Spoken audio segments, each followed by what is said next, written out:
बिस्मिल्लाहिर्रहमानिर्रहीम। अस्सलाम वालेकुम नाज़रीन, मैं हूं कंबर ज़ैदी, मेरे साथ मरियम नवाज़ साहिबा मौजूद हैं जियो न्यूज़ से। नाज़रीन, आज नया अदालती साल शुरू है। आज बहुत सारी खबरें जो हमने आपको देनी है। एक तो चीफ जस्टिस की एक्सटेंशन के हवाले से चीफ जस्टिस ने आज दो टोक ऐलान किया है। इस ऐलान में क्या कुछ कहा है, सहाफ़ियों से जो गैर रस्मी गुफ्तगू हुई है उसमें 6 जजेस के ख़त का मामला पूछा है सहाफ़ियों ने कि वो केस क्यों नहीं समाअत के लिए मुकर्रर कर रहे। फिर सहाफ़ियों की जानिब से जुडिशल पैकेज का पूछा गया है। फिर सहाफ़ियों की जानिब से दीगर जजेस से सवालात किए गए हैं कि जो सुप्रीम कोर्ट में जो 23 जज का कह रहे हैं कि इसमें बढ़ाए जा रहे हैं वो उसको किस तरह से देखते हैं। चीफ जस्टिस से ये सवाल हुआ है, क्या जवाबात दिए हैं, ये सारे हम आपको इस व्लॉग में बताएंगे। चीफ जस्टिस ने बड़ी लंबी तकरीर की, अपने दौर की सारी जो कामयाबियां उनको गिनवाया, उनको भी समअप करेंगे। चीफ जस्टिस का दौर अब इख्तिताम पजीर हो रहा है। ये बहुत बड़ी खबर जो है हम आपको सुप्रीम कोर्ट ऑफ पाकिस्तान से दे रहे हैं। मरियम नवाज़ हमारे साथ मौजूद हैं। मरियम, चीफ जस्टिस ने आज जो जुडिशल ईयर, नाज़रीन ये होता है कि नए अदालती साल का जब छुट्टियों के बाद आगाज़ होता है तो अटॉर्नी जनरल ऑफ पाकिस्तान, इसके साथ जो बार के नुमाइंदे हैं और फिर जो है तकरीर की जाती है चीफ जस्टिस की जानिब से भी। आज चीफ जस्टिस ने एक एक करके अपने काम गिनवाए, जिसमें मरियम उन्होंने कहा कि मैंने जी इंतखाबात कराए। फिर चीफ जस्टिस ऑफ पाकिस्तान ने कहा कि मैंने आर्टिकल 19 के हवाले से एक्सेस दी कि सुप्रीम कोर्ट की मालूमात ले सकते हैं। फिर उन्होंने कहा कि मैंने 4 मोहर आज़ाद कराए जस्टिस उमर अता बंदयाल के ने जो कैद किए हुए थे। फिर उन्होंने कहा कि मैंने सुप्रीम कोर्ट का जो अलाउंस है उसको कम किया और मैंने वो उनसे कोई इलेक्ट्रिक व्हीकल ख़रीदी। फिर उन्होंने कहा कि मैंने कराची की बिल्डिंग को जो है वो नहीं बनने दिया। 6 अरब वो दीगर जो है जो मातहत अदालत हैं उनके लिए एक जगह का तयन करके उनको दी जाए, वो इकदाम किए। एक लंबी लिस्ट। और एक आप ये कहती हैं कि अमूमी तौर पर जब चीफ जस्टिस तकरीर करते हैं तो वो ज़्यादातर लिखी भी करते हैं और उसको पढ़कर चले जाते हैं। आज उर्दू में तकरीर थी, लंबी थी। चीफ जस्टिस एक्नॉलेज कराना चाह रहे थे कि उन्होंने क्या कुछ किया है, लेकिन मेरा ख्याल से इसकी ज़रूरत इस वजह से किसी चीफ जस्टिस को पेश आई कि ऑलरेडी उन पर बड़ी तनकीद हो रही है और बड़े कॉन्ट्रोवर्शियल हैं वो। उसकी वजूहात उनके वो फैसले हैं जो उन्होंने दिए उनके टेन्योर में, जैसे कि बल्ले के निशान का फैसला हुआ, जो कि अभी तक लोग समझते हैं कि वो उस फैसले से जितना पाकिस्तान को डैमेज हुआ है उसके नतीजे में फॉर्म 47 की पार्लियामेंट वजूद में आई है। आपने वर्कर्स पे जो तहरीके इंसाफ है, खसूसन बड़ी जमात है पार्लिमानी, उस पर क्रैकडाउन हुए, उनका कोई नोटिस नहीं लिया। 6 जजेस का ख़त आया, उनका कोई नोटिस नहीं लिया। तो इन सब चीज़ों की कारकर्दगी जो है वो अपनी ढांपने के लिए ये जो चीफ जस्टिस की तकरीर है ये कितनी मुतासर कुन थी आपके लिए? देखिए, मुझे चीफ जस्टिस की जो तकरीर है वो किसी को मुतासिर करने के लिए नहीं लगी। मुझे ये लगा कि उनकी तनकीद उनके हर इकदाम का जवाब है जो उन्होंने पिछले 1 साल में नहीं किया, और जो इकदाम उन्होंने किए वो उन्होंने गिन लिए। अब स्पेसिफिकली आप देख लें, आप बात कर रहे हैं 13 जनवरी के फैसले की, और आप बात कर रहे हैं पाकिस्तान तहरीक इंसाफ के ऊपर होने वाले क्रैकडाउन और उन पर सुप्रीम कोर्ट की जानिब से नोटिस ना लेने की। उसको चीफ जस्टिस कुछ ऐसे सम अप कर रहे थे कि उन्होंने कहा कि जो एक मखसूस जो लोग हैं उन्हें लगता है कि बुनियादी हकूक सिर्फ उनके हैं और उन्हीं के बुनियादी हकूक से मुतालिक सुप्रीम कोर्ट को लगा के केसेस सुनना चाहिए, जबकि बुनियादी हकूक तो सबके हैं। अब यही वो सवाल है जो हम सब भी उठाते हैं। फिर उसके बाद जो उन्होंने अहम एक और बात की वो ये था कि सहाफ़ियों को वो बार बार कहते रहे कि आप मेरे ऊपर तनकीद करते हैं, बिला जवाज़ करते हैं, हकीकत पर मबनी बात क्या करें, हकीकत पर मबनी तकरीर क्या करें, तनकीद क्या करें। इस सारी तकरीर के अंदर जो कि 55 मिनट पर मुश्तमिल थी, इसमें चीफ जस्टिस काजी फैज़ीसा ने कोई 5 मौक़ों पर मीडिया को ठीक तरीके से रिपोर्ट करने का कहा, और उसके अलावा उन्होंने यूट्यूबर्स को। नाम बेसिकली और नाम लिए बगैर उन्होंने तनकीद की पाकिस्तान तहरीक इंसाफ पर, और ये कहा कि वो जब इंतखाबात करा रहे थे तो पाकिस्तान तहरीक इंसाफ ने बीच में रखना डालने के लिए आरूस का मामला उठा लिया। अपने 13 जनवरी के फैसले का जिक्र नहीं किया, 8 फरवरी के इंतखाबात का क्रेडिट लिया। लेकिन अब ये तमाम तर तकरीरें कमर और तमाम तर बातें जो है ना वो एक तरह से कोई अहमियत नहीं रखती। वजह ये है कि जब आप इंतज़ामी साइड पर अपनी तमाम तर काविशों को गिन रहे हैं तो वो काविशें करना किसी भी चीफ जस्टिस के फ़राइज़ में शामिल है, और अपने फ़राइज़ को गिना नहीं जाता। सेकेंडली, अगर आपने कोई केसेस लगाए और उन केसेस का फ़ैसला किया, खुशाइंद है, लेकिन एक और गिला जो आप अपने साथी जजेस से कर गए वो ये था कि आपने जो मेरे साथी जजेस हैं जब वो मेरे साथ बेंच में बैठे होते हैं तो अब पहले की तरह आप फैसला गेस नहीं कर सकते। मुझे तो ये नहीं पता होता कि मेरे इर्द गिर्द बैठे मेरे साथी जजेस क्या फैसला करने वाले हैं। तो ये जो पूरे का पूरा अमर है, आप खुद गिला कर रहे हैं, अच्छी बात है, खुशाइंद है ट्रांसपेरेंसी आई, फैसलों के अंदर भी शफाफियत आई, लेकिन बहुत से सवालात अभी अनहर्ड हैं, बहुत सारे मामलात का नहीं पता है पब्लिक को। मरीम, ये बात आप बिल्कुल सही कह रही हैं कि इंतजामी साइड पर तो चीफ जस्टिस ने बड़ा फोकस किया, जो कि एक चीफ जस्टिस का प्राइमरी काम नहीं है। उसका काम आइन की तशरीह करना है। तो आइन की तशरीह जो की गई उसमें हमें बहुत फॉल्ट्स नजर आए। उन फैसलों पे हम उन्होंने तनकीद आईनी भी, तशरीहात से मुतालिक अपने किसी फैसले को कोट कोर्ट भी भी नहीं नहीं किया। किया। तो ये आप देख लें कि सबसे बड़ी मतलब chief justice, as a chief justice आपकी सबसे बड़ी नाकामी ये है कि आपका कोई ऐसा फैसला मौजूद नहीं है जिसको आप ऐसे अदालती नजीर पेश करें। एक मुशर्रफ वाले केस का आप क्रेडिट लेते हैं, कि एक भुट्टो वाले केस का क्रेडिट लेते हैं, लेकिन वो माजी के फैसले थे। चले, बहुत अच्छा किया आपने उनको दुरुस्त कर लिया, लेकिन मौजूदा दौर में जिस तरह से एस्टैब्लिशमेंट का प्रेशर था, जिस तरह से बातें हो रही थी, जिस तरह से इस अदारे को आज़ाद होना चाहिए था, जिस तरह से इस इदारे को अपने जजेस की बैकिंग पर खड़ा होना चाहिए था, उस तरह से पूरे टेन्योर में हमें नजर नहीं आया। लोग सड़कों पर इंसाफ का मुतालबा करते रहे, लोग अदालतों में धक्के खाते रहे, ह्यूमन राइट्स जो हैं उनके हवाले से दरखास्तें आती रहीं, लेकिन चीफ जस्टिस ऑफ पाकिस्तान ने इस पर कान धरे नहीं, जो कि हम तनकीद है और जायज तनकीद और है, एक और, क्योंकि चीफ जस्टिस शिकवे बड़े करते हैं ना। हाँ, आज की तकरीब में जो गैर रस्मी गुफ्तगू है, उसके अलावा जो एक और बहुत अहम पॉइंट था वो ये था कि 2 सीनियर तरीन जज इस तकरीब में शामिल नहीं थे, यानी मुस्तकबिल के चीफ जस्टिस मंसूर अली शाह और जस्टिस मुनीब अख्तर। और आपको पता है कि उनके नाम ले लेके जिस तरह की वो जो मीटिंग मिनट्स आते रहे हैं, उनके अंदर इनकी आपसी इख्तलाफात बढ़ते रहे हैं। उन दोनों जजेस का, आपको पता है जुडिशल ईयर के हम काफ़ी सालों से कवर कर रहे हैं, जुडिशल ईयर का मतलब एक सिंबॉलिक इवेंट होता है, जो कि नया अदालती साल शुरू होता है, उसमें तमाम लोग जो तकरीर करते हैं वो भी सिंबॉलिकली अहमियत रखती हैं। ओवरऑल कोई ऐसा नहीं है कि किसी कानून में या किसी आइन में ये सब कुछ दर्ज है और ये लाजमी होना है। सिंबॉलिकल इसकी जो प्रेजेंटेशन है वो बड़ी अहम होती है। अब इस तकरीब के अंदर जस्टिस मुनीब अख्तर का पाकिस्तान में होकर शरीक ना होना, जबकि वो कल से बेंच में शरीक होंगे, आज वो नहीं है।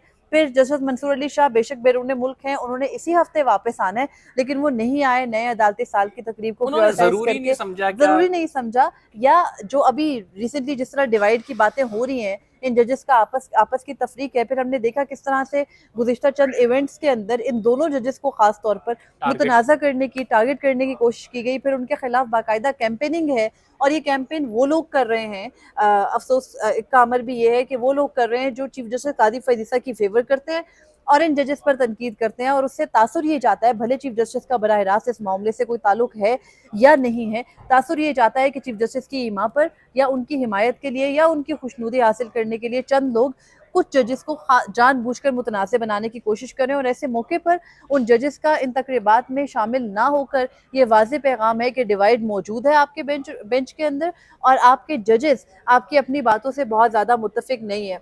आज चीफ जस्टिस, थोड़ा सा फनी एलिमेंट है, चीफ जस्टिस जब तारीफ कर रहे थे अपने लगाए एडहॉक जजेस की, तो उनके अपने ही जो लगाए एडहॉक जज हैं जस्टिस सरदार तारिक, वो कुछ नींद में चले गए, क्योंकि चीफ जस्टिस की तकरीर इतनी लंबी हो गई थी, बगैर लिखे वो तकरीर कर रहे थे, और हर चीज के बारे में कराना चाहते थे कि मैंने जो अपने काम हर किए हर हैं पॉइंट पे, हर वो पॉइंट बड़े पे जबरदस्त हैं, बड़े उनका अनपैरेलल है, उनका कोई जो है वो मैच सानी में। नहीं है। और साथ ये वो चाह रहे थे कि अवाम में इसकी पजीराई हो। लेकिन सॉरी टू से मरियम, जो तारीख है वो आपको जांचती है आपके फैसलों से। तारीख आपको जो बुनियादी इंसानी हकूक़ आपने फराहम किए हैं, आइन में जो दर्ज हैं, उनकी हिफाजत करने के हवाले से जानती है। और इस टेन्योर में, जस्टिस काजी फैज़ ईसा के टेन्योर में जिस तरह से इंसानी हकूक़ की पामाली हुई है, मैं एज अ कोर्ट रिपोर्टर समझता हूँ इतनी किसी और जज के, जब से मैं तकरीबन 7-8 साल से यहाँ पे सहाफ़त कर रहा हूँ, किसी और जज के टेन्योर में नहीं हुई। हमें जस्टिस काजी फैज़ ईसा बैकफुट पे नजर आए।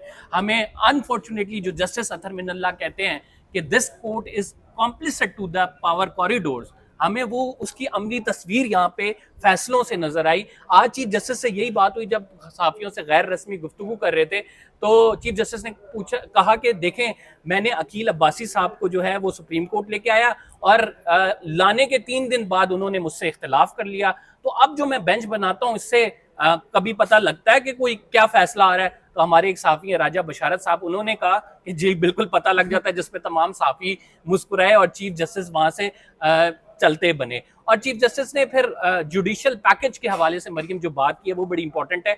जुडिशल पैकेज जिसका एक्सटेंशन का कहा जा रहा था, चीफ जस्टिस ने वो बड़ा कैटेगोरिकल कहा है, जो कि खुशाइन भी है कि मैं कोई एक्सटेंशन नहीं ले रहा। ये बात उनसे सवाल ये हुआ बेसिकली कि राना सनाउल्लाह साहब कह रहे हैं कि एक्सटेंशन की बात हुई थी, उन्होंने कहा राना सनाउल्लाह साहब को मेरे सामने ले आए, और उस टाइम आजम नज़ीर तर्ड मौजूद थे, अटॉर्नी जनरल मौजूद थे और जस्टिस मंसूर भी मौजूद थे। तो बात हुई थी मुद्दत मुलाजमत बढ़ाने की। तो उन्होंने कहा कि मैं तो आप मेरे लिए पर्सन स्पेसिफिक ये कानून साजी ना करें, मैं एक्सटेंशन नहीं लेना चाहता। इस बात को कैसे देखती हैं आप?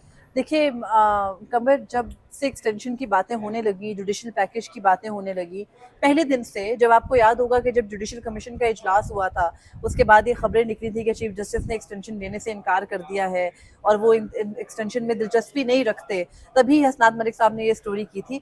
तो तब उससे पहले, इनफैक्ट अभी अप्रैल में जब एक्सटेंशन की और जुडिशल पैकेज की बातें होने लगी, तो तभी से हम ये बात कर रहे हैं कि एक चीज़ आईनी और कानूनी तौर पर पॉसिबल ही नहीं है। या तो आप ले आओ ना ऐसा निज़ाम जिसमें आप आइन को सबोताज करते ना सुने, वो एक अलग बात है। जो एक चीज़ पॉसिबल ही नहीं है इस टाइम, ना इस हुकूमत के पास नंबर पूरे हैं, तो कैसे हो सकती है।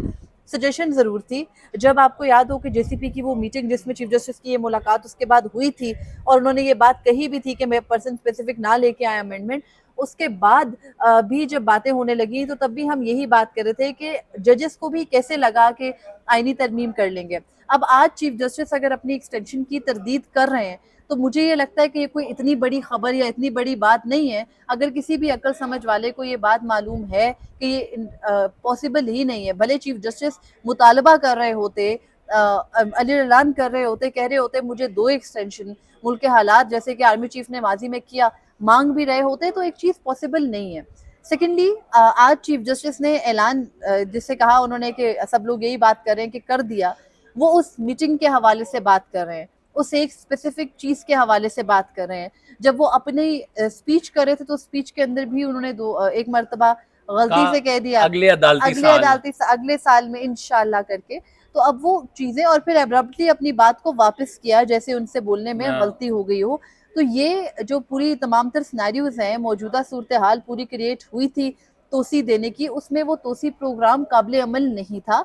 लेकिन ये कहना कि वो लेना नहीं चाहते, वो कबूल नहीं कर रहे, वो अपनी देखिए मैं इसका सिंपल सा हल बता देता हूँ कि अगर आपने नहीं लेनी थी आप extension at that very day, जब ये चिमक गोइयां शुरू हुई थी, जब ये कंट्रोवर्सी शुरू हुई थी, आप उसको उस टाइम एंड कर देते। और आज चीफ जस्टिस ने एक बात मरियम बड़ी इंपॉर्टेंट किया है। चीफ जस्टिस ने कहा कि किसी पर कोई इल्जाम लगते हैं सुप्रीम जुडिशियल काउंसिल में, तो हमने उसके सेक्शन में तरमीम की है और हमने ये हक दिया है उस जज को कि आप जवाब दे सकते हैं। यानी जस्टिस काजी फायजी साहब उस टाइम पे उन पर जो इल्जाम लग रहा था कि एक्सटेंशन जो है आप ले रहे हैं और ये जुडिशियल पैकेज आपके लिए आ रहा है, आप तरदीद कर देते, ये चिमक गोइयां होती ना, ये कंट्रोवर्सी क्रिएट ना होती।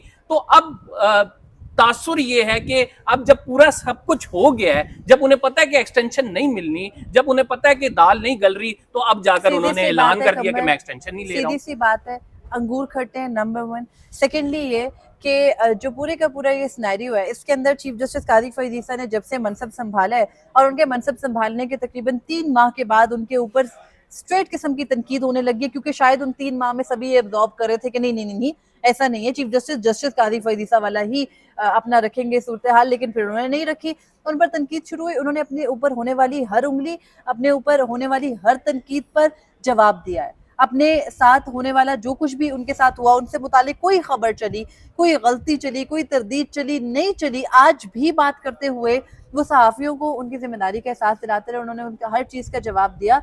लेकिन जहाँ पर जवाब देने की बारी आई एक एक्सटेंशन वाले मामले पर, तो कोई बात नहीं की। आज के न्यू जुडिशल ईयर का जो दिन था, उसको हम भी इसीलिए समझ रहे थे कि जब आज बात होगी तो आज की बात के अंदर चीफ जस्टिस इस बात को वाजे कर देंगे कि भाई मैं जा रहा हूँ, खुदारा मेरे 2 माह से कम वक्त रह गया है, मेरे बारे में ये बहस खत्म कर दो। उन्होंने ये बहस ऑफ द रिकॉर्ड खत्म की, लेकिन हमारे बहुत से साथी इस बात पर भी बात करें कि वो ऑफ द रिकॉर्ड बात थी, उसको इस तरह से पब्लिक नहीं करना चाहिए था, नहीं करना क्योंकि जजेस ने तो वो तो ये बात करना नहीं चाह रहे थे। भाई एक चीफ अब आके वाजे कर रहा है एंड पे कि मैंने तो ये कह दिया था कि मैं एक्सटेंशन कबूल नहीं करूंगा। मैं ये बात पिछले 6 महीने से पीट रही हूँ कि it's entirely not possible. Beneficiary जरूर बन रहे थे आप, मुख्तलिफ केसेस के अंदर बातें भी जरूर हो रही थी कि अगर उस केस का फैसला आपके हक में आ गया तो ऐसे ऐसे नंबर्स चेंज हो जाएंगे, उससे फायदा आपको इनडायरेक्टली पहुंचेगा, वो डिमांड नहीं कर रहे थे। सेकेंडली, अब हुकूमत का कोई प्लान नहीं है पिछले 1.5 माह से चीफ जस्टिस को एक्सटेंशन देने का। हुकूमत का प्लान अगर आप जुडिशल पैकेज को सामने रखें तो ये जरूर है कि हमने बाकी जजेस को फिक्स करना है, ये नहीं है कि इनको तोसी देनी है क्योंकि वो समझ आ गई है हुकूमत को भी कि बहुत सारे मामलात में इनके साथ भी हमारी नहीं चल पा रही। तो ये है, इसमें कोई शक नहीं है कि चीफ जस्टिस ने इस हुकूमत को बहुत एम्पावर किया। इसको लाने वाले, इसको चलाने वाले में अगर एक किरदार है तो चीफ जस्टिस का भी बहुत अहम है। नहीं, चीफ जस्टिस नहीं है, वो कोई और है, लेकिन इनका किरदार ही बहुत अहम है। और जो आज का ऐलान है, इसको मैं कोई इतना सिग्निफिकेंट नहीं समझती। प्यार से इनको आगे लेके बढ़ाने वाले, देखिए वो सिर्फ हमारे सामने, प्रोटेक्ट करने वाले, सामने सिर्फ एक फेस है जिसको हम तनकीद भी कर लेते हैं। चीफ जस्टिस एक इजी टारगेट भी है, असल चलाने वाले, असल लाने वाले, एक अच्छा फेस वो कौन है, वो कोई और है। वो ताकतवर लोग हैं जिनका नाम लेते हैं तो हम वीगो डाले में उठा लिए जाएंगे। अच्छा खैर, मरियम आखिरी बात करता हूँ और फिर हम यहाँ पे खुदाफिज करेंगे। चीफ जस्टिस से मैंने सवाल किया जाते हुए, आप छोड़ें, आप बताएं अपना टेन्योर एंजॉय किया या नहीं। 2 सेकंड तक मेरी तरफ देख के फिर कहते हैं कि ये दुनिया का मुश्किल तरीन काम है, कोई आपसे खुश ही नहीं रहता यार। तो चीफ जस्टिस यहाँ पे गिले शिकवे भी करते नजर आए। एक इम्पॉर्टेंट बात जो है वो 6 जजेस का जो खत के हवाले से है कि वो केस समाअत के लिए मुकर्रर क्यों नहीं हो रहा। बड़ा इंपॉर्टेंट केस है जिसमें जजेस को डराया धमकाया भी गया, जिसमें जजेस ने अपनी शिकायत भी की, सुप्रीम कोर्ट ने इसका नोटिस लिया, फिर उसके बाद ये गायब हो गया मुकदमा। आज साफियों ने पूछा कि भाई वो क्यों नहीं लगा रहे हैं आप केस। उन्होंने कहा कि जस्टिस मुसर्रत हिलाली साहिबा बीमार थी, इस वजह से ये कमेटी ने लगाना है, मैंने अकेले ने नहीं लगाना। तो उन्होंने इस मामले पर साफियों की भी को भी निशाना बनाया कि यहाँ पे कुछ बुजुर्ग साफी भी ऐसे हैं जो कि कह देते हैं कि वो गालिबन शायद मतीउल्लाह जान साहब की बात कर रहे थे कि वो कह देते हैं कि ये केस चीफ जस्टिस नहीं लगा रहे, ये नहीं कर रहे। भाई कमेटी का इख्तियार है और मुसर्रत हिलाली साहिबा से वो मामला जोड़ दिया और फिर कहते हैं कि जब वो ठीक होगी आप उम्मीद है कि वो लगेगा।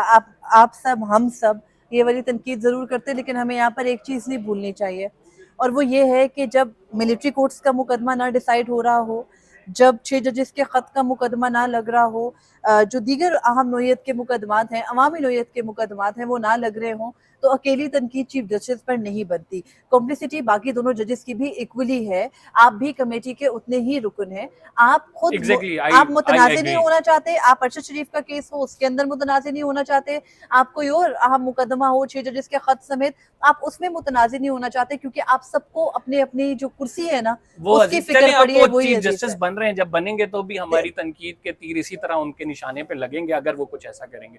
फिलहाल के लिए इतने, कंबर ज़ैदी को इजाजत दीजिए, इंशाल्लाह अगले व्लॉग में आपसे मुलाकात होगी। अल्लाह ने के बाद।